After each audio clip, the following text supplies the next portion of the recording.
दुर्घटनेतील मृतांच्या नातेवाईकांची डीएनए चाचणी सुरू आहे। नातेवाईकांचा डीएनए मृतांशी मॅच झाल्यानंतरच या नातेवाईकांच्या ताब्यात मृतदेह दिले जाणार आहेत। आतापर्यंत 192 नातेवाईकांच्या डीएनए चाचण्या पूर्ण झालेल्या आहेत।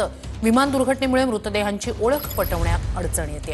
अधिक या सगळ्या संदर्भात जाणून घेऊया आपले प्रतिनिधी कृष्णा सोनारवाडकर यांच्याकडून। कृष्णा, ही अत्यंत महत्त्वाची डीएनए चाचणी ज्याच्यानंतरच नातेवाईकांकडे त्यांचे नातेवाईकांचे मृतदेह दिले जातील, त्या संदर्भातले नेमके काय अपडेट्स?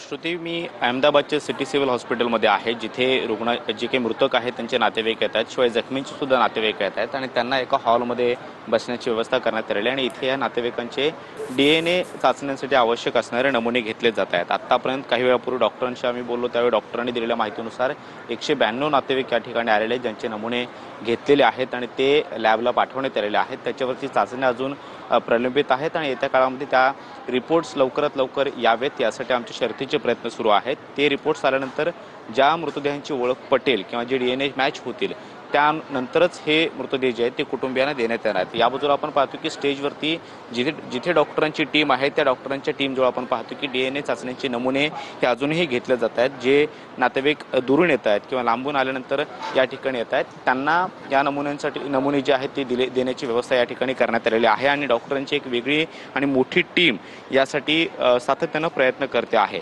या पॅसेंजर विमानामध्ये जे काही प्रवासी होते जे मृत्युमुखी पडलेले आहेत त्यांची एक यादी या ठिकाणी ठेवण्यात आलेली आहे, जी यादी प्रत्येक डॉक्टरच्या टेबलवरती पाहायला मिळते आहे आणि जसे नातेवाईक येतील तसे त्यांच्या नावासमोर टिक करून त्यांचे नमुने घेतले जात आहेत, ते लॅबला पाठवले जात आहेत आणि डॉक्टरांच्या माहितीनुसार हे सगळे नमुने तातडीनं लॅबला पाठवले जात आहेत आणि जसे हे रिपोर्ट्स येत्या काळात हळूहळू येतील तसे ओळख पटल्यानंतरच नातेवाईकांना स्वतःहून संपर्क केला जाईल आणि त्यानंतर ते मृतदेह जे आहेत ते कुटुंबियांचे स्वाधीन केले जातील। या सगळ्या नातेवाईकांना सध्या धीर देण्यासाठी एक वेगळी टीम बनवण्यात आलेली आहे, जी केअर टीम म्हणून मानली जाते आणि त्यांना नातेवाईकांचे चहापाण्याची असेल किंवा खाण्यापिण्याची व्यवस्था असेल त्यांना या दुःखाच्या प्रसंगामध्ये धीर देण्यासाठी त्यांचे सांत्वन करण्यासाठी सुद्धा प्रशासनाचे प्रयत्न सुरू आहेत। मात्र जिथे हे सगळे डीएनए चाचणीसाठी आवश्यक असणारे नमुने घेतले जात आहेत त्या हॉलमध्ये आपण आहोत आणि इथे आपण पाहतो की प्रशासनाने सगळी जी काही यंत्रणा आहे ती लावलेली आहे।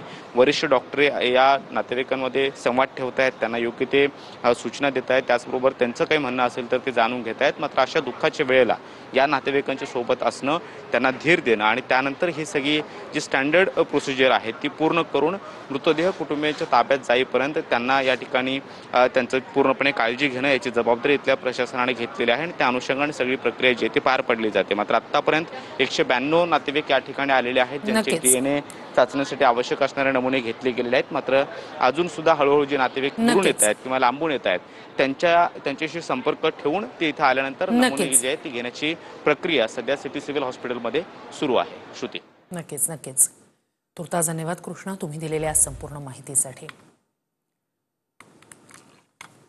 तर या विमान दुर्घटनेत आजीनं